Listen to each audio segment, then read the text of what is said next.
What's going on, y'all? It's your boy Chin here again today from Nothing But Facts. Hope you guys are having a wonderful day. I hope you guys have been watching this series I've been making, the AP preseason top 25 teams. We're doing a season prediction on how we believe these teams are going to fare like in 2026. But I want to talk about the top 10 list. This is a top 10 list from PFF. We're going to talk about the top 10 quarterbacks that they believe, are going into the season. They've compiled the list.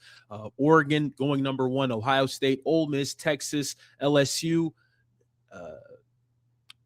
Notre Dame, Miami, USC, California, and Georgia. We'll go into all of those starting quarterbacks. And I also have some other quarterbacks that I think that are not getting enough attention that I think they should get, and guys that I think you definitely should be paying attention to for the 2026 season. Let's jump right in. We'll start from the top, going in at number 1, and that is the Oregon quarterback. That is Dante Moore. Dante Moore is returning after a superb sophomore season. He had a just an outstanding year last year, 3,600 yards, 30 touchdowns, just 10 interceptions, and a lot of talk has been, hey, why did he come back to college? He could have been the number 1 overall pick. This, that, and the third. He would have been a top 5 pick. He wanted to show to the country he is deserving of being one of the top 10 quarterbacks in the country. He deserves to be one of the best quarterbacks in the Big Ten. He wants to win a national championship at Oregon, something that has not happened in our lifetime.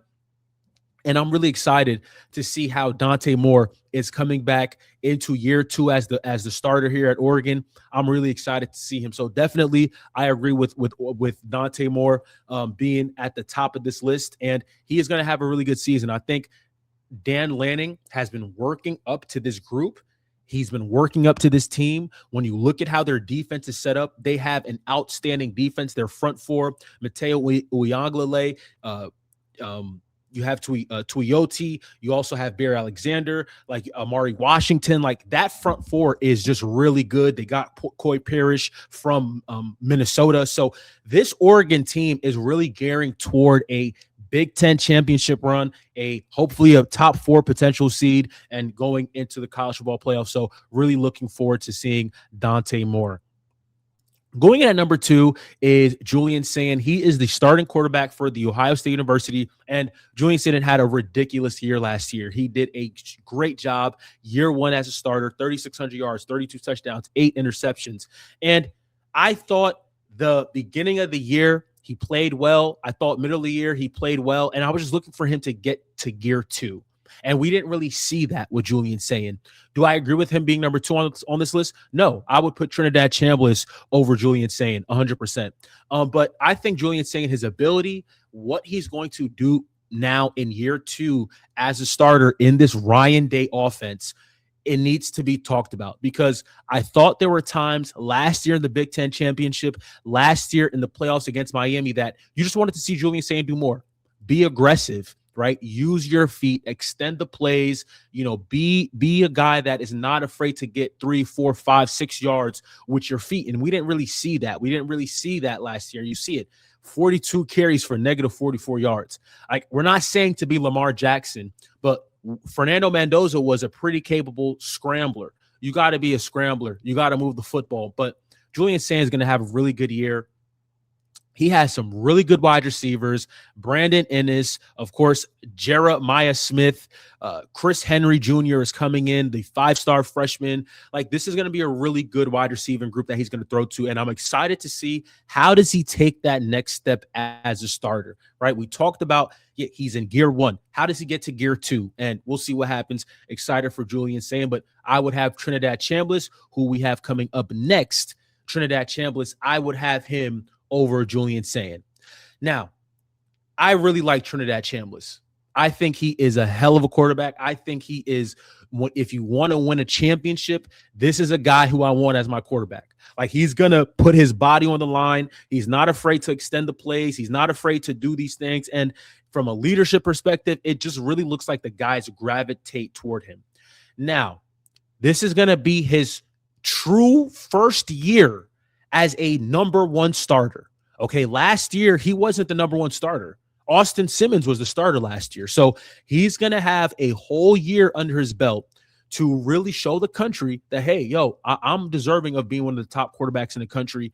I think he is going to be that. He has a outstanding running back behind him in Kewan Lacey. Kewan Lacey was just outstanding last year, had over 20 rushing touchdowns last year for Ole Miss. And I expect Trinidad Chambliss to take that next big step. He came back. Everybody was trying to clown him. Oh, man, you old, this down to third. This dude is a baller. I don't care about any of that. I like Trinidad Chambliss. I think he's a championship-level quarterback.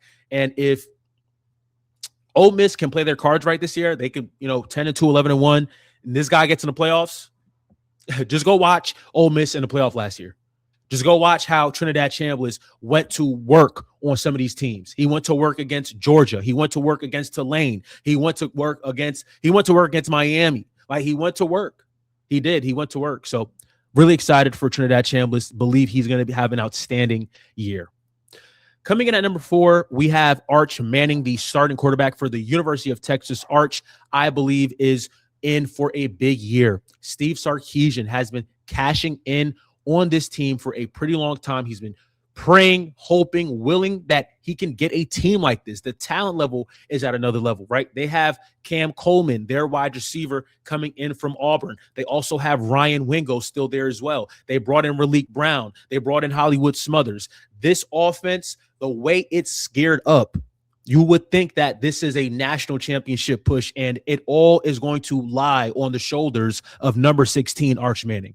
We saw him last year, early on, the expectations, all these things. He's Manning, blah, blah, blah. And it didn't work out early on in the season. But we saw that game against Mississippi State was a big-time turning factor, a changing point, I think, in Arch Manning as the quarterback at Texas. Winning that game in overtime, winning that game on the road, like, that showed that, yo, this dude, he's tough. He's going to keep playing. He's going to keep fighting. And that's what you have to have as a quarterback. You have to think about, yo, I mess up this play. Okay, we're on to the next play. You live to play another down. And that's how Arch Manning plays the game. I'm very excited to see Arch. I think Texas is in for a national championship run. I'm really high on this team. I feel this is the same way I felt when Quinn Ewers had that team at Texas with Xavier Worthy, Adonai Mitchell. Like, that's how I feel with this Texas team. I think this team is in for a big year, and a lot of that is going to do with Arch Manning. Next, we have Sam Leavitt. I don't believe Sam Leavitt, in my opinion. Obviously, the body of work from last year. Sam Leavitt, I don't think he's a top 10 quarterback. In terms of talent, he's a top 10 talented quarterback, but I think there's some other guys on this list that I'm taking over Sam Leavitt. Obviously, Sam Leavitt, if you don't know, he transferred in from Arizona State. He was the Arizona State quarterback. He was over there with Kenny Dillingham, took Arizona State to the playoffs, didn't win, but hey, they did a great job, won the Big 12 2 years ago. And, last year at Arizona State, got hurt, injuries, some weird stuff happened, ended up going to the portal, and now he's going to assumingly be the starter at LSU. Like I said before, there's nothing taking away the talent of Sam Leavitt. Sam Leavitt is a top 10 talented quarterback in college football. There's no doubt about it. However, I just think there are better guys on this list that I'm taking over. I think I'm taking Darian Mensah over Sam Leavitt. I'm taking potentially let me not spoil this list, but Sam Leavitt, he is going to be asked to do a lot this year because there's a level of expectation at LSU to deliver. The Brian Kelly situation, we can kick that out the window. That's not working. That didn't work. We are on now to the Lane Kiffin era at LSU. It needs to work early and often, and there's going to be major expectations for him to deliver. And he delivered. He's delivered at Arizona State. He won the Big 12 championship, like I said, and no doubt in my mind that he can't deliver at LSU. There's a lot of talent on that team. Like, there is a lot of talent. That wide receiver room is absolutely is going to be special. Jace Brown, Trey Brown, Jackson Harris, like Eugene Wilson coming in from Florida, Winston Watt. Like, this is going to be a dynamic wide receiving core, and hopefully Sam Levitt can deliver too as well. Moving on, we have CJ Carr. CJ Carr is the starting quarterback for Notre Dame. I really liked CJ Carr last year. I thought, of course, the first 2 games of the season when they played Miami and Texas A&M, close losses. They lost both those games by combined 4 points, which kept them out the playoffs. But CJ Carr is coming into a big year 2 as the starter at Notre Dame. There's an expectation for them to go undefeated. There's an expectation for them to get to the playoffs. There's an expectation for them to get to the national championship. That is the talk in South Bend. Okay, that's what they believe. They believe that if they got to the playoff last year, they believe they would have been in the national championship.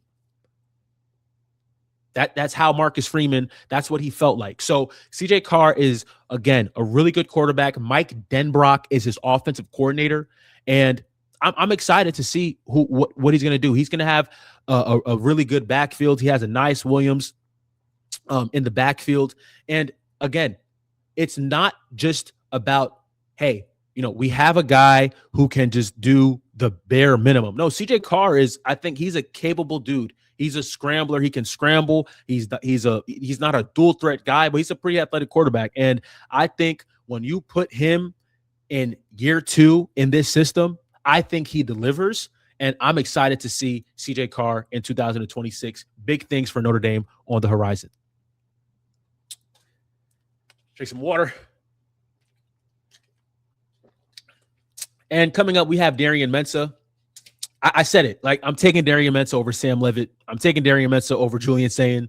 I'm taking Darian Mensah over Sam Levitt. I'm taking Darian Mensah over Julian Sayin. Darian Mensah is him. There's a reason why Miami broke the bank to get Darian Mensah from Duke. There's a reason. And we have seen something so interesting now with Miami. Cam Ward, Carson Beck, now Darian Mensah. That's what it is. That's what it is. But now, I really expect this guy to have a crazy year this year. I think this is going to be the Darian Mensah party. I expect him to be a NFL top 5 NFL draft pick next year. I expect Darian Mensah to have that type of season. He is that good. I think in terms of dynamicism, his dynamics, I think he's the most dynamic quarterback that Miami has had. Just out of that list, Carson Beck, Cam Ward, and now him, he's the most dynamic. I think he is going to have a great year. Malachi Toney is one of the best wide receivers in the country. Cooper Barkate coming in over from Duke, transferring with Darian Mensah to Miami. This guy is going to have a big year. Mario Cristobal was so close last year. They tasted it. They were just a couple plays away from potentially winning the national championship. And they expect to be there right back in that conversation. They want to be those 12 teams knocking on the door at the end of the year. And they can do that because they have a quarterback who is dynamic enough to do that. I'm really expecting this guy to be a Heisman finalist. I really do. I really think he's going to have a big year. Next, we have Jada Mayava. This one is a little bit of a toss-up. I wouldn't say he's a top 10 quarterback. Well, I think Jada Mayava is pretty good. But again, the expectations have not been delivered at USC. Lincoln Riley has not done what we thought he was going to do at USC.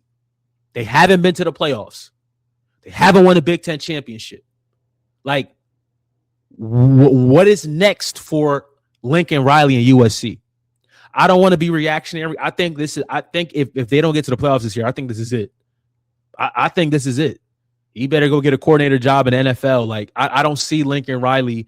I don't see this USC. I don't see USC being okay going 8-4 again, or 9-3, or 10-3. I don't see that. I don't see that.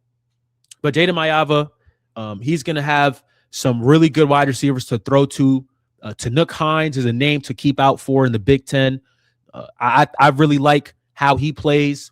But Jada Mayava, he's a dude who's mature. He's been a quarterback now. He was at UNLV, transferred to USC, and this is going to be year 2.5 as a starter. He wasn't a true full starter in 2024. Was a starter last year. Now he's coming into year 2.5, and I think he should take that next step. You've been in this offense now for going on 3 years. You should know what this offense looks like. You should know the checks at the line of scrimmage. You should just be able to diagnose things and be like, hey, let's go. And we'll see. Lincoln Riley needs to win this year in 20. It's a big year for Lincoln Riley. It's a big year for him. It's not a joke. He needs to win. He needs to have a signature win. This team needs to be in the playoff conversation until the very end. They need it. Or I think they're going to make some big moves down there in Los Angeles. Going on to a quarterback who I think, my opinion, best freshman quarterback last year in the country, and I think with potential, and I know people are going to be like, well, you didn't say Sam Levitt. Like, well, how are you going to say JKS? How are you going to say JKS over Sam Levitt? Like, look, I think this guy, Jaron Kiwi-Sagapatelli, I think he's going to be an unreal quarterback this year. Just the freshman tape alone did it for me. I said, this dude is going to be him. He is going to be him. He throws the ball. He throws the ball with conviction. He moves around the pocket. He has an NFL arm. He makes NFL throws. He was doing it as a freshman. He was. And now with Tosh Lupoi coming over from Oregon. Tosh Lupoi was the former defensive coordinator at Oregon. He's now the head coach at Cal. I expect JKS to have a good season, a really good season. I expect him to take that next step as a sophomore. Everyone talks about that sophomore slump. Like, everyone talks about it. Oh, the sophomore slump, what's going to happen, this, that, and the third. Don't listen to that. I think this dude is going to break that narrative of that sophomore slump. Like, he's really good. You put on the tape, you watch the games against Louisville, you watch the games against Virginia, you put those games on, and you see this guy go to work. And he does. And he was a freshman last year. So we'll see what happens. Gunnar Stockton coming on his list too as well. I think Gunnar's a good quarterback. Tough, resilient, fearless, gets the best out of his team, just galvanizes the group. I love his leadership. I love the way he plays. And he's a dual threat quarterback. He does it on the ground too. He's a tough guy. He's not afraid to put his shoulder down and just run you over. That is Gunnar Stockton. His physicality alone is what puts him on his list. I mean, is he a Joe Burrow? Is he a Cam Ward of the football? No, but his style of play fits what Georgia wants. They want to be a physical, down-nose, downhill football team, and Gunnar Stockton allows him to do that. He's in for a big year. Mike Bobo, I've talked about it when I did the Georgia season preview. We want to see Mike Bobo take this offense to the next level. They have not done it. You have Nate Frazier in that backfield. You have Chauncey Bowens in that backfield. You have Isaiah Canyon on the outside. You have Lawson Lucky, who is a Mackey Award preseason watch list type of player. This offense needs to explode. We need to see Gunnar Stockton push the ball down the field, and I think he'll be able to do that. We'll see what happens. I want to talk about some guys on an honorary list. I think Kevin Jennings from SMU, really good quarterback. Really loved how Rhett Lashley has continuously used him. I think Kevin Jennings is in big for a big senior year. There were talks about him entering the transfer portal. He said, no, I want to stay here. I want to get my team back to the playoffs, and we'll see what happens, because I think from a talent standpoint, Kevin Jennings has all the things to put it together. Rhett Lashley has quietly been building SMU. They've just been in the background, going on a 10-win season here, 11-win season here, 9-win season here. No one's talking about it. Rhett Lashley and SMU are onto something that up there in Dallas. I'm telling y'all right now, he is building something in Dallas. They got the money, they got the donors, they got the facilities, they got the state of Texas. SMU, man, watch out. They are on the rise. They're on the rise. I want to put Josh Hoover on this list too. Josh Hoover coming in from TCU is going to be the starting quarterback at Indiana. He has a lot of expectations, obviously, taking over from the Heisman Trophy winning national champion, Maxwell Award winner, Davey O'Brien, I Fernando Mendoza, and Josh Hoover. I think he's going to have a really good year. This dude is a gunslinger. I think that's the best way to just say it. He just likes throwing the ball down the field. He had the 13 interceptions, a little bit concerning. But I think now when you have good receivers like a Charlie Becker, like a Nick Marsh, you could be really good. And remember, Shaz Preston, too, as well, came over to Indiana. So that wide receiver room from Indiana is going to be special. You have a guy like Josh Hoover who likes to push the ball down the field. Indiana should be good with Josh Hoover in 2026. Some other guys, Damon Williams, the quarterback from Washington. I really like Damon's game. Damon is the real deal. Dual threat guy. Does it on the ground, too, as well. You see the numbers there. 600 yards, 6 touchdowns, and he pushes the ball down the field, 3,000 yards, 25 touchdowns. Jed Fish is a really good coach. All the schools were calling him last year. They were trying to get him to be the head coach. They were trying to get him to leave Washington. Penn State called him. UCLA called him. Remember, he used to coach at UCLA.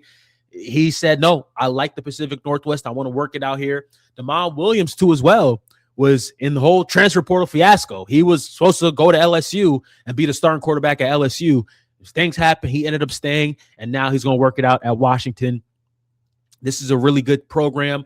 Jed Fish, like I said, a really good coach, and we'll see what happens. But Damon Williams is a name you definitely want to look out for, too. 3 more guys. I want to talk about Byron Brown coming in from South Florida. Alex Golish is now the head coach at Auburn. He's bringing a lot of his South Florida guys, but Byron Brown, man, this dude is just a workhorse. You see the numbers there, 3,000 yards passing, 28 touchdowns through the air. And you see that he's a workhorse, 1,000 rushing yards, 14 touchdowns on the ground. Like, he is a dual threat quarterback. Simply put it as that. He is a dual threat demon. I think that's the best way to say it. Counted for over 40 touchdowns last year. Like that's just insane. He is now going to be the starter at Auburn. And people have just not really said anything about Alex Golish. He's just working in the background. He's got Byron Brown there as his quarterback. Like, man, like, this is such a great opportunity for Auburn in year 1 with Alex Golish. This is a program that has not made it to a bowl game in so long. This is a really good coach.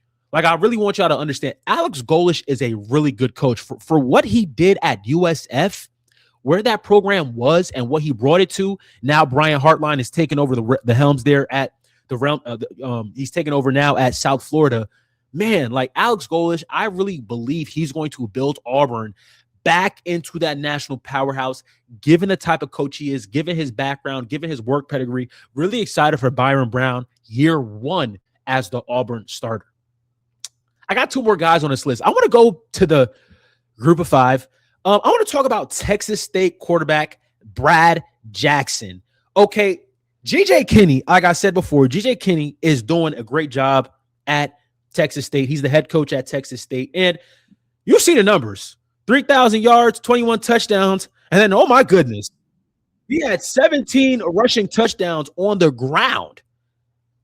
Lord have mercy. Like, he plays Texas State. Their first game is against Texas, ESPN. Like, man, like, Brad Jackson, 71% of his 71% completion rating. That is insane. Like, that is really good. And again, has a great opportunity game 1 against Texas. We'll see what Brad Jackson is about, but I think this is a guy you want to pay attention to. Texas State is now in the Pac-12. So we'll be definitely taking a look at Brad Jackson. And last on my list, I have Arizona quarterback Noah Fifita. I think this is a guy who was really slept on, really under the radar. He's done a good job at Arizona, just being a steady hand, not the biggest dude, but man, when he pushes that ball down the field, when he makes plays, like, I love watching Noah Fifita. I love watching Arizona. I love watching him just push the ball down the field, be aggressive. You see the numbers there, 3,200 yards, 29 touchdowns, just 6 interceptions, top 50 in the country in QBR. I think Noah Fifita, Arizona should be a team that, we hear about in the Big 12 making noise, not no national championship team, but I think Noah Fifita should have Arizona looking good. Some names I kept off this list: Nico Iamaleava, CJ Bailey, Lenore Sellers, Mason Heitchel. Left those names off this list.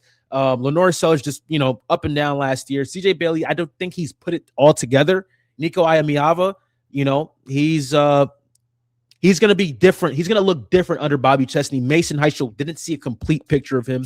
But hey, we'll see what happens. But those are the quarterbacks that I think we should be paying attention to in 2026. We'll see what happens. Keep liking, keep commenting, keep sharing. Love you guys. God bless. Peace.